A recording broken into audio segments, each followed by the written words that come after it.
Hello and welcome to Grid Talk. My name is Tom Downey, and today we're here to review the 2026 Miami Grand Prix.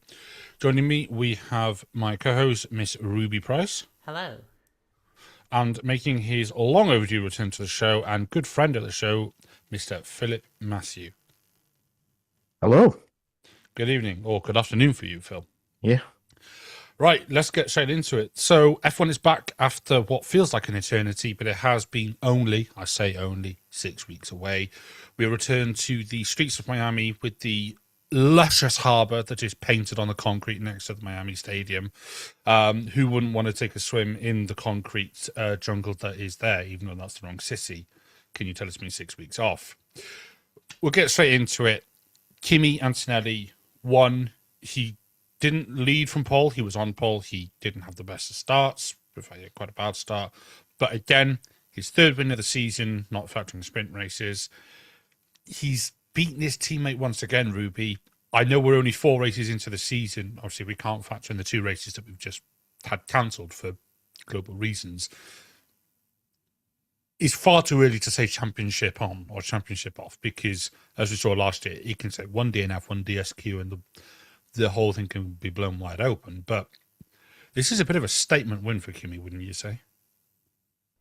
Yeah, it really is a statement win for Kimi Antonelli. We came into this race weekend, obviously, with George Russell giving him the benefit of the doubt. A lot of respect between teammates, I would say.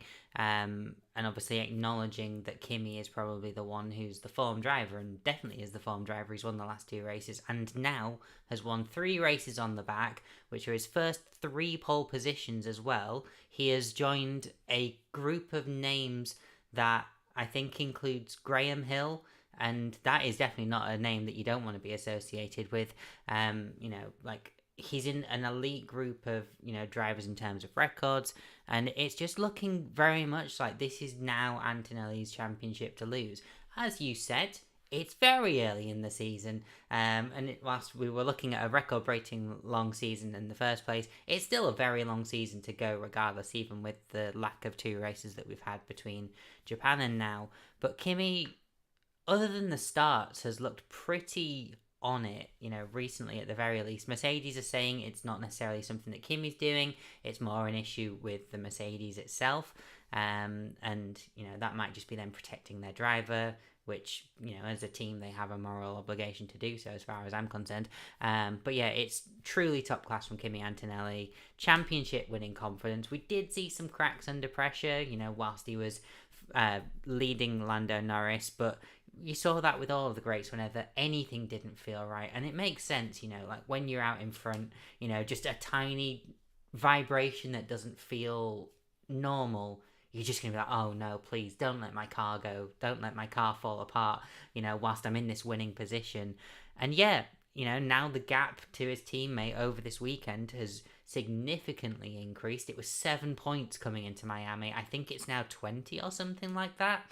George hasn't had the best race weekend in Miami. It is a bit of a bogey trap for him, and he seems to acknowledge that as well. But what also won't help is the fact that he was just that Mercedes was constantly fighting Williams's, and that's obviously not where George's Russell is right now.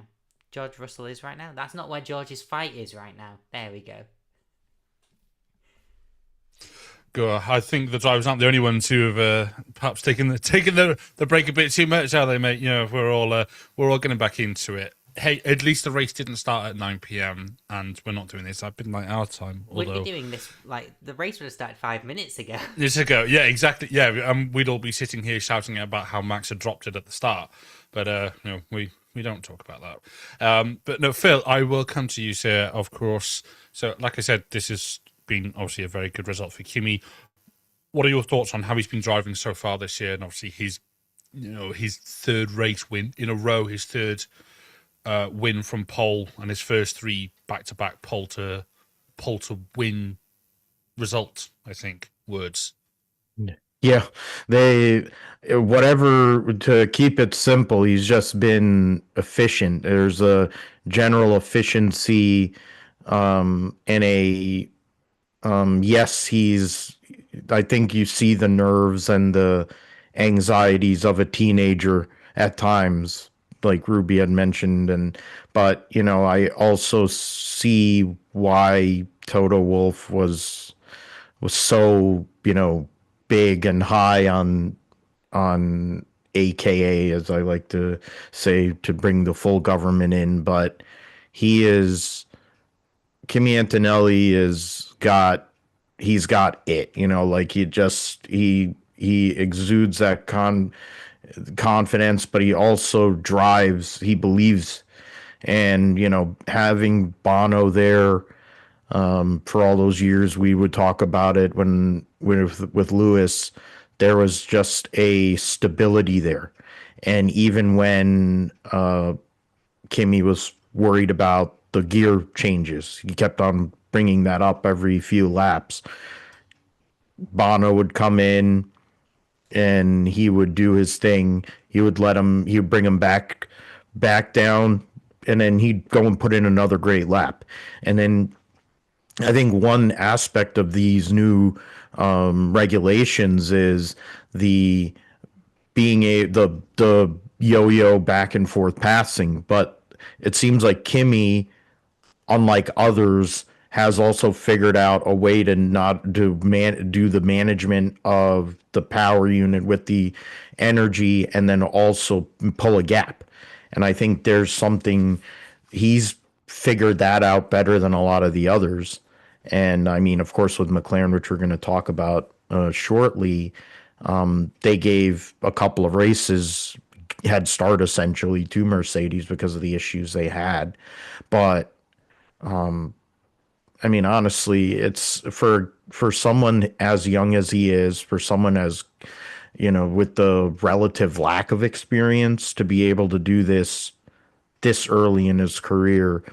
I mean, it's a great sign for Mercedes. It's a great sign for him. I don't see him backing off. And I think the amount of confidence he has pales in comparison to what, George basically spent the whole weekend saying, this isn't my track. I don't feel good with the car.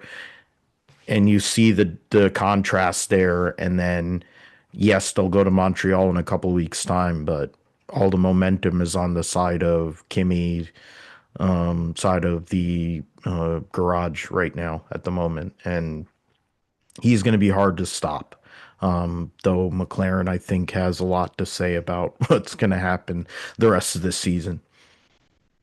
Absolutely, and it is good to see McLaren back after such a difficult start to the season. Obviously, Oscar not able to start the first two races, one obviously due to a apparent power spike, and then the other one, neither driver started in China due to reliability issues. However, Oscar was back on the podium in Japan, and now we have both drivers back on the podium in the Miami Grand Prix. And of course, Lando on pole and won the sprint race yesterday. So McLaren really do seem to be back up there. And let's not forget, McLaren have that Mercedes power engine in the back of the car, which does appear to be the best PU in the grid. So, Ruby, as Phil mentioned, obviously, and as I've just said, McLaren very much back on the pace. Do you think they could potentially mount some form of challenge against Mercedes, especially given we have two fewer races? So it's, there's room there, perhaps, do you think? Or do you think it is going to be a Mercedes heavy season? I definitely think it would be foolish to count out McLaren now, particularly after they have shown that they have very much learned about this Mercedes power unit during the time off that they've been afforded. That's at the very least the discussion that seems to be going on across the paddock in terms of where McLaren have found this pace. They brought 7 upgrades to their chassis to Miami, including a brand new floor, which has been very much, according to Zach Brown, about chasing downforce, which, downforce is always going to be one of the things that Formula One's constantly trying to pull and get a little bit more. It's what makes these cars as good as they are. But yeah, Piastri looked strong in Japan, but the safety car let him down. But that very much felt like he was doing a good job of keeping the Mercedes behind. Today, it looked very much like, this weekend, it looked like McLaren had enough of a challenge to be able to go, okay, Mercedes, how about we make an attack at you instead? And whilst there were a couple of issues, it seems that were also holding back Lando towards the end of the race. It did look a lot as well like he was managing temperatures. He constantly seemed to be moving out of Antonelli's slipstream towards the latter stages of that race. And that's obviously, that might have just had a bit of an impact on, preventing what could have been maybe more of a fight going on at the front. But yeah, McLaren showed up to Miami just going, yep, we know what we're going to do, and it's win this race. And they put up a good fight. A word I almost use a word I can't say on this podcast to say it, but McLaren showed up, and they are showing that they mean business. Lando is the reigning world champion. He doesn't want to end up with a season reminiscent of Lewis Hamilton back in 2009, where he just won the title, and then McLaren show up with a car that cannot challenge for anything fundamentally. Maybe we'll get to Hungary and Lando will win it. If we're talking 2009 again, but we're not. So yeah, I think McLaren do look strong, and Oscar Piastri as well, getting on the podium at the end of that race. That's they're in it for the long haul, and they've shown as well that they're not just about getting to the front at the start and just blocking from there. It's about the whole race. And yeah, I'm excited to see what McLaren bring in Canada in 3 weeks' time. Absolutely. It should be good for McLaren in Canada. They went well last year, and like we've just said, they appear to be back on the pace. Phil, you obviously quote unquote brought up McLaren, so the same point to you. As you said, they're very much back on the pace. Like we said, double podium, a sprint win, a sprint pole. Do you think they could catch up, close that gap to Mercedes? I mean, you said already yourself earlier that they'll be looking with sort of one eye ahead, probably Mercedes with one eye sort of over their shoulder, just looking behind them. We had said Ferrari at the start of the season, but it looks like McLaren could be the team that's going to certainly appear to chase Mercedes. What do you think?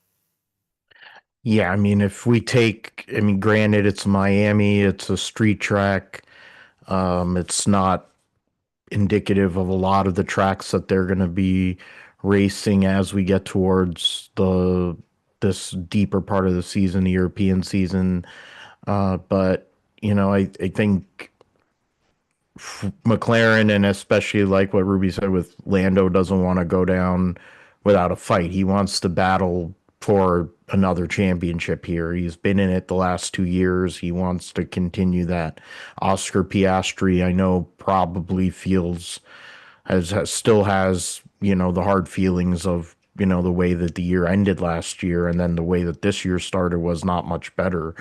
But the guy is truly capable, very fast, has been able to prove that. And they were the best team, like in terms of like driver combination last year. And when you look at other driver combinations around the grid with this car, the way that there's going to be constant upgrades, and the McLaren has now proven this through I think the last rule set at Miami a couple of years ago to now this new rule set, that they want to fight and they want to be there and make Mercedes earn it. I think there's a lot more to see. I mean, we're only, 4 races into a 22 race calendar. So plenty of room to grow, plenty of room to make progress. And I think McLaren, just the way their weekend went, yes, they'll feel, they probably are a little, unhappy they didn't get the win, but, Kimi did the job there. And then if they're able to manage pace, or they're able to manage, track position as the season goes on, I mean, it'll turn around. But I think their focus, as much as anything, is reliability, and getting that reliability is huge. But then also going out there and being able to perform when it counts. And this weekend, I think, was the first weekend for sure where both cars were able to do so at a high level. And while we saw Ferrari definitely take a step backward, I feel like this weekend, and even in the post-race comments from Fred Vasseur, it didn't seem like there was a whole lot of confidence or energy there. So yeah, I mean, like you said, Tom, I think right now it's Mercedes and McLaren. I'm sure Max wants to fight, but it's going to be a challenge for him. But, it really is those two teams at the moment that are going to battle for this world championship and constructors.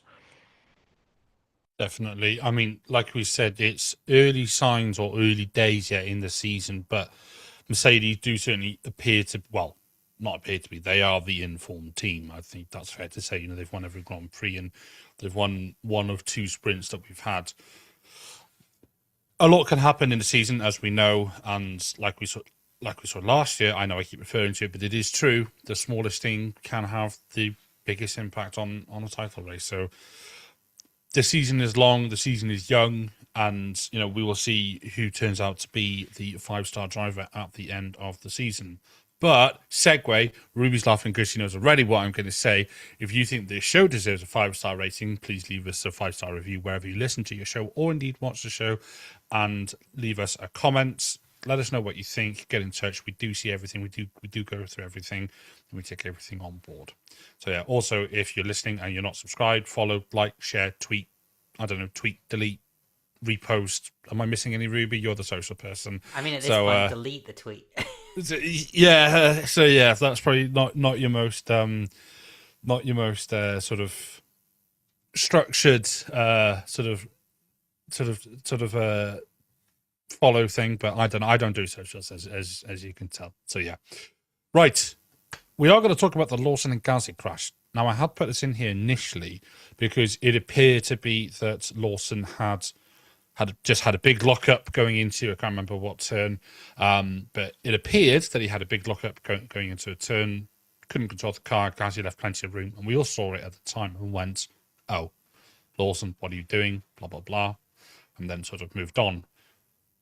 We then find out later on, it appears that Lawson had a car issue where the car may have even shut off completely. So this is going to be an interesting talking point because it has changed since I actually put it in the notes for the show. And I will say that it is being noted, and I think, like everything, is being investigated after the race. That's a talking point for later on, by the way. So we are going to have a rant about that. Well, I know I certainly am. But yeah, Ruby, the Lawson crash, it was quite scary when we first saw it because we saw Gasly's car go sort of end over end, effectively, quite reminiscent of the Hulkenberg one from Abu Dhabi in 2018, which, is pretty scary to see. Nobody wants to see a driver or a car end up like that. So bear in mind that Lawson apparently had a car issue. What was your sort of initial thought? And then what do you think could have been done differently, aside from his car not shutting off, for Lawson in that collision? Yeah, I mean, as soon as I saw this incident happening as it happened, my first instinct was that's Lawson's fault. Then I at least got to see a replay just to have a bit of confirmation around that, because I was quite worried watching Gasly's on board that it might end up being that Gasly turns into him or something like that. But no, I firmly think that the issue itself, like in terms of responsibility, that is definitely more on Liam Lawson's car, because as you say, we found out that Liam Lawson was potentially struggling with a gearbox issue, and by actually hitting Pierre Gasly, it seems to have then actually just made his car go, no, I'm done for the race. So like there's definitely some fault to blame on the racing bull at the very least. I think obviously it looks like Liam loses control of the car. He locks up and goes into Gasly. It's a very scary incident for Gasly. We never want to see cars these cars have got so much downforce that they could drive upside down in a tunnel. To actually then see them on the roof of their car, I don't think it's called a roof, but on the top of the car, that's not what we want to see an F1 car looking like. That's scary stuff there, and thank goodness for the halo once again, because that's a scary situation if you're not in there. And I think obviously would Hulkenberg have had the halo when he had his incident in 2018? Yeah, of course he would. You start forgetting with those cars in like that 2017, 2018 era, like because of obviously when it got introduced. But yeah, just in terms of anything differently, Liam Lawson to have a bit more awareness, really, I think, of the fact that his car's having an issue. Apparently there was something going on for a couple of laps, which is fundamentally what's put him into the position where he's having a scrap with Pierre Gasly in the first place. But if you're aware that you're having an issue, and of course no driver wants to give up space or track position, but like if you are aware you're having an incident, brake just a little bit sooner, go into a corner a little bit slower, just don't push 100%, push 90%. Look after your ram, or like, because they say to run your ram a little bit lower than 100%, don't they? I don't know. I run on a Mac, and I'm just floundering here a little bit, but at the very least, both of the drivers have walked away from the incident. That is what we should be taking away here. I think if the stewards are going to put any blame on anything, why are they doing it after the race? Both drivers could have gone and had a chat whilst the race was going on, because they were both out of the race. But if they're going to lay blame anywhere, blame it on the racing bull, and by extension Liam Lawson. If you're going to give a penalty, something for the next race, because they both didn't finish the race. So maybe we'll see Liam Lawson starting 3 positions back in Canada in 3 weeks' time. I think that's how I ended the last section that I did. Exactly. You're nothing if not consistent, my friend. Just repeating the same stuff over and over again. Yeah, well, there we go. I'd say it's late. It's not even that late, but we've all got a bit of ring rush, should we say, after more than a few weeks off. But yeah, it was certainly a very scary incident, and like you said, watching the car sort of go end over end and ending up on its roll hoop and all the rest of it, which is the open cockpit version of a roof. That's what I knew you were trying to get at. Yeah, that's quite scary, certainly to see. Phil, what was your initial reaction when you saw it, and sort of bearing in mind the potential issue? And we were having a chat before we went on air where you were saying about a multitude of things that it could have been as well. So, what was your sort of view on it? Yeah, I mean, I think the initial, because there was so much going on at that time, like we were dealing with another incident with Hajar in the Mickey Mouse chicane. Then they had their situation, Lawson and Gasly. And then, of course, for Gasly, the way that this team has shown up this year, now having the Mercedes power unit, they seem to be on pace. So he wanted to make the most out of, and he made a good start. So it's like he was in a position where I think he could have had a really good opportunity. And it's just, I think with Lawson, he's been better this year.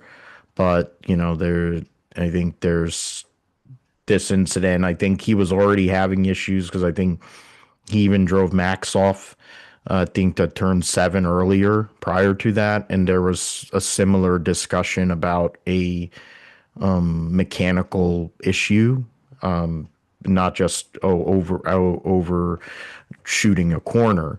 In this case, it was another mechanical issue, but it's like what I agree with what Ruby was saying, where it's like have the situational awareness, knowing that your car isn't at 100%, get out of the way, and then probably, hopefully avoid that incident. But, I guess it was out of his control at that moment. But I'm glad to see Gasly okay. Unfortunate for Alpine. I think they were looking at a really decent haul of points because Colapinto ended up getting points. So I think he wanted to do the same there. And considering how Ferrari was scuffling at the end of that race, it could have been a top 6 finish for him if he had gotten through. But, at least he's okay. They have time to repair the car. We'll see what they bring to Montreal. But yeah, I mean, it was just a weird set of circumstances there, and they weren't that far away from each other, where 2 incidents happened right there, and brought out that safety car eventually. Yeah, it felt like the safety car certainly took a while to come out, and it's it was a bit concerning, especially given there was a car upside down on a street circuit. Like, come on, stewards. Surely that should be, oh, a car upside down. Should we throw a yellow flag? No, throw a safety car at the bleeding minimum. Because if that's not a question of driver safety, well, then I don't know what it is.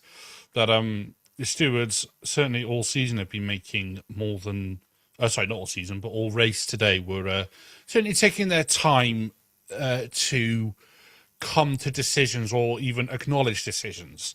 So at the time of recording, it is, what time is it? It is 27 minutes past 9 in the UK. So it's about half an hour into what would have been race time. We're 3.5 hours since the start of the race. Now, there were incidents that were said at the start of the race, which the steward said, "Oh, we will investigate this after the session." Now, I'm just going to reel off what some of those things are, and I have just opened the FIA website next to me, the document website. So this is not a complete list, by the way. This is everything that we can remember. So the following summons: Lawson and Gasly for the incident, Russell and Verstappen for the incident, Russell and Leclerc for the incident, Alonso for a yellow flag infringement, Albon for a yellow flag infringement, Leclerc, who there was a document that went live 5 minutes after we started recording the show, naturally, has been fully summoned for leaving the track multiple times and driving in an unsafe condition. That will be on the last lap. And then also Max for crossing the pit lane exit. Before we get into this, because I'm going to give my thoughts, is the word I'm going to use, after this. Ruby, there are a lot of incidents there. It was a bit like wacky races today with all that. Yes, it was a bit like wacky races. That's a very good comparison. Yeah, no, absolutely. Like today's race, there were so many, like, I think it was like before the safety car had even come out, we'd seen like 4 or 5 different cars come together. And, like we even, obviously, there were some decisions that were made we were a bit unsure of, like the Colapinto and Hamilton incident from lap 1, which caused enough damage to Lewis Hamilton's race on the first lap that he then spent the remaining 57 laps losing like at least half a second a lap. I think they made the right decision at the end of the day. It was a racing incident on lap 1. But at the same time, there's an incident there that's potentially, well, they've just wrapped it up within like a couple of laps. But then there are some of these which you would consider to be slam dunks usually, like, crossing a white line or, passing someone under a yellow flag. Like, those are yes or no. Did you do something? Why wait 2 hours and then have a conversation with, I think Crofty and Brundle said it very aptly, we invite Max Verstappen to the steward's office after the thing to say, did you cross the white line? He's going to say no. What more insight is he going to provide at that point? I did think maybe they were waiting for another like camera angle or something that wasn't available to them. But this is the FIA and the stewards. Like, they should have access to everything as and when they need it to make a decision. And as far as I'm concerned, it's not very fair on the fans either to particularly the ones who are there attending the race, spending the money to watch the sport. If you're having to wait another 3 hours to make a decision, you go home, you sat on the train next to someone talking about the race you just watched, and then you get home, and then it's like, oh yeah, by the way, none of that actually happened now because so and so's been disqualified. 3 hours later, like, obviously you can't. It's a provisional result, but at the same time, like, the amount of names you just listed off for the people who've been summoned to the stewards. Will we have a race result by the time we get to Canada? And I'm not going to finish this section on Canada for once. But at the same time, like, you just think there was plenty. The stewards are there to officiate the race that's going on. We were supposed to have access to like the equivalent of VAR for Formula 1 post 2021. It's 5 years later. Where the bloody hell is it? Because we're not seeing it. They're not making decisions. And the ones they are making aren't always that clear. I think they need to do something about that. And I think they need to stop just speaking to everybody after the race, because some things are black and white. Absolutely. Phil, same point over to you. You know, what's your view on the investigating after the race, and if you want to talk about any of the aforementioned incidents as well, go ahead. The floor is yours. Yeah,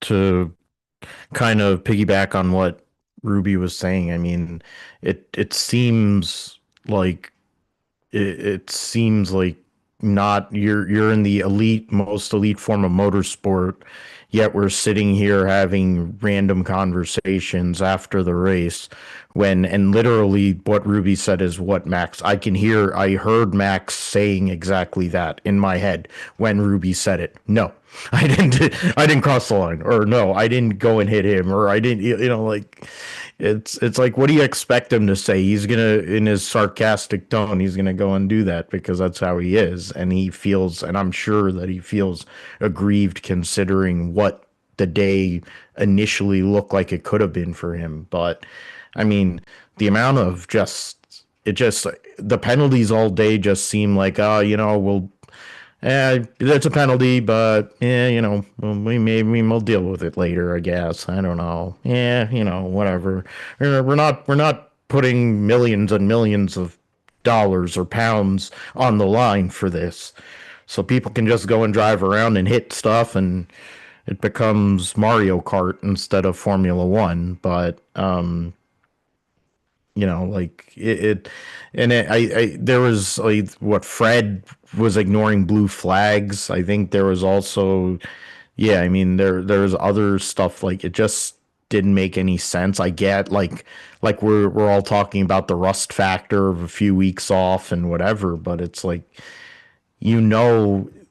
those black and white calls, like Ruby mentioned, what you mentioned, dude, like it's not that hard, like people are hitting other people and making contact that's damaging their car. And I mean, I didn't think about, like, it was, for me, I was thinking about it from Lewis's perspective. I was thinking it was the pit stop, but I'd forgotten about the fact that him and Colapinto had the contact, and it damaged his car so much that the car was basically not, functional, because he could make any time whatsoever. Yeah, it just seems unnecessary. It just seems like there should be a greater commitment to getting the call right immediately, especially within the race. And, like, I have the NASCAR race on right now, and they made it a thing for many years. They didn't want to do post-race disqualifications. They would always want the fans to know what the result was when they left the track if they went to the race. That's of course changed, but I mean, I don't know what they think they're going to get out of some of these guys post race. That's gonna, and then you're gonna add time penalties. What are you gonna do? Like, how do you I don't get the retroactive reaction. React in the race so that it can be addressed or redressed, and then see what happens. And then, but I don't know. It's the FIA. They have to keep it interesting for Drive to Survive, or whatever reason they want to do it for. I mean, they have to keep it interesting for, what's his name? Big Ben Cityman, who's in charge. That's the ultimate reason. Right, buckle in, ladies and gentlemen, everybody is listening, because it's time for me. I think it's just an absolute, I can't say that word already. I think it's an absolute joke that the FIA stewards, whoever, can just go, like you said, Phil, can just go, do you know what, sod it, we'll do it after. Like, who cares? Like, nobody's watching. Right, people are watching, and it does impact people who are involved.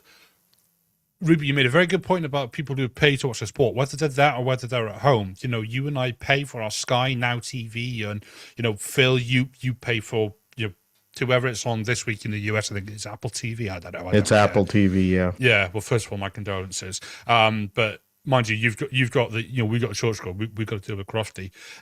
So it's in that sense, I think you've got a better deal. But, like, people are paying to watch this, and this isn't like Italian Formula 4, This is Formula One, not F2, not F3, not Fracket, not any of the support series, not any of the junior series. This is F1, the pinnacle of motorsport. There is apparently nothing better than F1. This isn't Formula E, no disrespect to it. This isn't IndyCar, again, no disrespect to IndyCar. I blinking love IndyCar, I'll be real. You know, IndyCar is one of the best series out there. In any of these series, delaying a decision until the end of the race or after the race for no good reason is unacceptable. And what we've seen today, so many of these penalties or decisions pushed to the end of the race for no reason. And we see it in qualifying a lot. We saw it in sprint quali alone, where I think it was Antonelli was under investigation, or no, Albon in SQ1, where I think Ocon was in the drop zone. There was someone who was under investigation, or it might be lost. There was someone who was under investigation, and they delayed it until the end of the session. You don't know the knock-on impact that could have on someone's weekend. We're lucky that around Miami, drivers can actually make moves and get past people. Imagine that had been around, say, Monaco, where we had a decision that impacted qualifying, which meant somebody started P16 instead of, I don't know, P11. You don't know what's going to unfold in that race. I mean, it's Monaco, we can be fairly sure. But just as an example, Monaco, narrow, could barely drive past, could barely fit one car, let alone two or three, as Paris in 2024. You know, you can't fit more than one car up the hill. You don't know what's going to happen in front of you. The order could change. It's racing. You don't know what's around the corner, quite literally. You know, so the fact that these decisions, for no apparent reason, have been pushed to the end of the session, it's like if Max has crossed the white line on pit exit, that is probably, what, a minimum of 10-second penalty, I would imagine. Well, let's say 5-second penalty, but let's be realistic and say a 10-second penalty. I don't know what the gap between him and Leclerc was, but that's 10 seconds that's added on. Now, it's enough that, you know, that could have made a difference, especially with how the race ended. Like I just said, we don't know how a race is going to end. So if the FIA is not, or the stewards, whoever it is not confident enough in their decisions to do it, let's go down the rugby route. Let's have a referee. Let's bring all the cars in. Everybody have a brew. Everybody have a coffee. Maybe have a beer. Zero alcohol. You're driving. Drive responsibly. And just everybody wait while they go to the screen. They look over it and then go back out. Because, and I'm being slightly sarcastic there. Apologies for any of our non-UK listeners. There we are. Rubis just said it in the chat to me. A 10-second penalty would put Verstappen behind Hamilton at this point. Exactly. Because it alters how drivers drive. Look at Lando's first podium in 2020. They knew it was Hamilton, I believe, had the 5-second penalty, so Lando just stayed within 5 seconds. He didn't have to do anything more. I would like to know if there's a reason why these decisions are delayed until the end of the race. If it's camera angles or something, well, we have technology that's been available for years that allows people to see where things end up. Tennis, Hawkeye. That's surely the most obvious thing. Now, whether it's copyright, whether it's patented, whether it's not applicable to F1, I don't know. You know, I'm not. That's not my area of expertise. Why is there no camera looking at the white line? You know, we have cameras policing track limits all the time. So why is there nothing in place? This isn't a new thing. And yes, some circuits solve it with gravel traps because that reduces the risk. Drivers don't push as hard. They don't try and push the limits as far. And I'm not saying put a gravel trap on the exit of a pit lane, as funny as that would be. It's a good thing that Williams or Aston are sponsored by JCB because they need one to get out of the gravel trap. But, you know, if that's such a critical element, put a camera there. We can fly 4K drones in the sky. You can put a GoPro looking at, GoPro, probably even do a sponsorship with F1. We could have Pit Lane Cam brought to you by GoPro. I don't know. And if they do, I want royalties. Because surely that is one solution by itself where you can see if a driver is going to go over the white line. Now, if a driver has touched a white line, fair enough. You may have to look at it. But again, automated systems, AI, everybody's favourite word, my least favourite word, where, can you tell what industry I work in, where, you can look to see if a driver has gone over the white line. Like we said, we have it for track limits. Why don't we have it for that? it's just an absolute farce that the FIA is constantly ducking responsibility, changing things, and just not dealing with it during the race. Things that happened at the end of the race, I understand. The Leclerc thing, that happened on the last lap. Fine. If it happens within like the last 5-10 laps, I completely get it, because there's a whole process, or whole procedure rather, to follow at the end of a race where things get moved, people get moved, and parc fermé, and not parc fermé, but the sort of area where all the cars go at the end of the race and the podium and all the rest of it. I understand that, but issues that happen in the first, I'd say, 70% of a race, unless it's a bigger incident where parts of the stewards look at it and they go, it's under investigation, and then if they go, okay, we need further info, we need input, because some things will need a driver input, because the driver is a human element in this, and there is a degree of sort of not leniency, but it's not a hard and fast rule. Sometimes something like crossing the white line is the same as speeding in the pit lane, which Bottas got a penalty for during the race. It should be a case of it's yes or no. It's like you said, Ruby, it's black or white. There shouldn't be any sort of like interpretation with stuff like that. Track limits, there's no interpretation anymore. It's you put all four wheels outside the white line. That's it, done. Stuff that needs some interpretation, or stuff which might not appear like immediately obvious, fair enough. But the fact that stuff can happen before a race is even started, and it will go after or on lap one, and it will go, we're investigating after the event. Why? Explain it, because I don't get it. I'm not thick, and unless there's something that we aren't being told. Oh, that wouldn't be F1, would it? Let's not look at the manipulating qualifying footage from China. There's something else, or there's something that they're not telling us. But anyway, rant of the day over. I hope you got a couple of clips out of that at the very least. I was waiting to unload that. So yeah, let's move on. Driver of the day. Ruby, who was your driver of the day? There's a few options, really. I mean, I say there's a few options. There's a few options that kind of like stand out. Max Verstappen's done a very good job, I think, like post the incident that he had in opening lap. I think a stunning recovery drive from Max. I don't necessarily think it was a driver of the day performance, but I also think a shout out to the Williams drivers as well, considering as well Alex Albon started P15 and has finished in the points, and Carlos Sainz as well has done pretty well. They've had a pretty good Sunday today, I think, Williams, despite the fact that their car is still a bit on the heavy side, so we're hearing from those in the know. Not that there's anything wrong with that, unless you're in Formula 1, because weight is so obviously important. But at the same time, I think the Williams did a job today that was worth mentioning. I also think Oscar Piastri did pretty well too, but fundamentally I want to give it to Kimi Antonelli, because he got out in front, he lost it a bit as well, but he reclaimed that position and did enough then to maintain the gap ahead of Lando Norris, put his car in all the right places to secure a third consecutive win on the bounce. I'm probably going to be ringing the Kimi Antonelli bell a lot this season, but I think he's doing a great job. I thought today was also another example of that. So yeah, Kimi Antonelli for me. Absolutely. Phil, who was your driver of the day?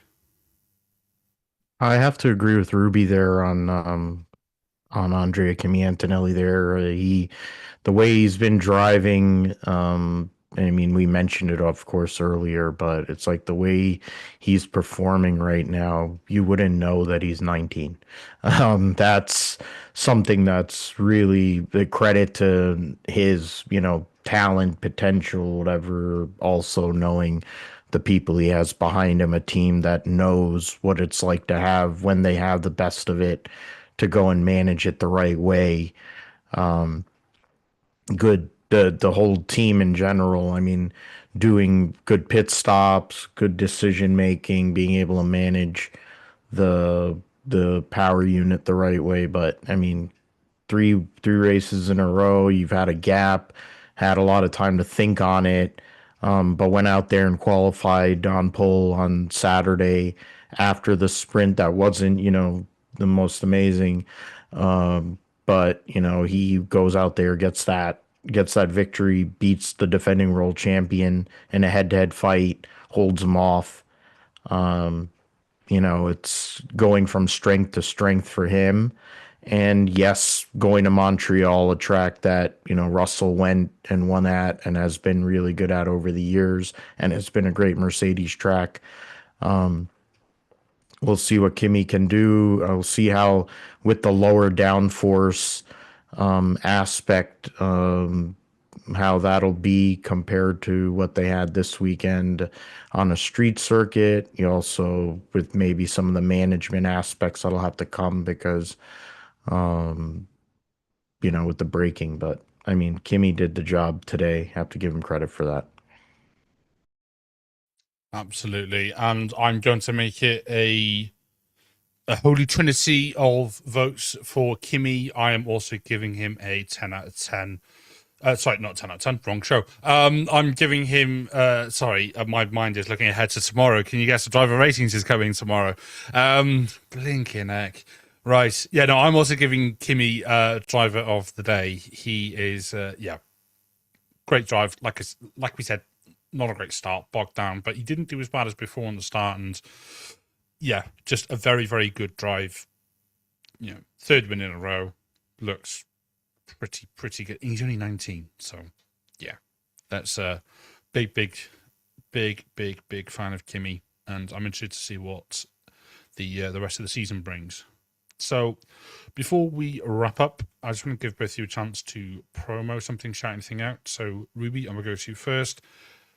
Anything you want to give a particular shout out to, or sort of promo? This is your opportunity. Speak now, forever hold your peace. Yeah, I mean, I'll speak now. If anyone wants to follow me on socials here, whatever it is I've got to say about whatever nonsense enters my head at the second that I decide to post it, you can find me on Instagram at Ruby Rose Price. I will not apologise for the things I say on social media, but if you choose to follow me, that's your decision to do so. And also, whilst you're over on social media, follow Grid Talk at Grid Talk UK on all the platforms where we're worth following. Thank you very much. Phil, I mentioned you are a friend of the show, a long-time friend of the show, but you also have your own show, the Grip Strip podcast. Do you want to give a quick shout out to anything? Yeah, the GSP, of course, thanks, Tom, and glad, of course, always to be with you all. It's been a while, so we had a lot of fun today. But yeah, the Gripster podcast I do with my good buddy Josh, who's also been on this show in the past, and we're on YouTube. You can find us at Gripster Podcast on YouTube. You can also find it at GSP1428 there. You can find me on the socials at PGMGSP28 on Instagram and PG Mathew 28 on the Twitter machine. You can find us also at philipgmatthew.com, which is my website. Also my WordPress, and yeah, thanks a lot. Thanks, Tom and Ruby. It's great to be back on doing a grid talk. It's been a while. So I did a preview episode, so that was kind of like a little teaser, but getting back in on a post race show feels like old times. So it's nice to hang out. And Tom coming through with the clutch rant of the day to go and really tell those FIA rules officials what they really should be doing while they all go and kneeled in Ben Suliam's knee or whatever. Well, it's very good to have you back, Phil. It has been a while, and like I said before we went live, it genuinely is good to see you back. As for me, I want to say we've got the Grid Talk Predictions League going. Make sure you keep up to date with that. It's on our socials. And as for me, well, I mean, I don't have any socials apart from Instagram, but good luck finding it. I do a driver racing show with my good friend and another host of this show, Mr. Chowdy Koo. So we'll be recording that tomorrow. After this, now I need to go and do all the spreadsheet nerdy data stuff for that before we record tomorrow. So yes, do check that out. That's everywhere where you can listen to the show. We don't record the video for it. It is audio only, but it's available everywhere. Patreon and then all your normal social channels. So, yes, just to finish off, I'd like to say the Grid Talk is available on YouTube, as well as Amazon Fire, Spotify, Apple Music, Verbal, and Pocket Cast. Just search Formula Grid Talk for our back catalogue of shows. A big thank you to Jared Bradley and Holly Eagle for supporting us on Patreon. If you want to support the show further, why not sign up for more exclusive content? We will be back soon, so make sure you subscribe to know when each new episode comes out. Like I said, we'll be back soon with a driver ratings tomorrow and then Canada preview probably next week. Until then, thank you very much for listening to the Grid Talk podcast, and goodbye.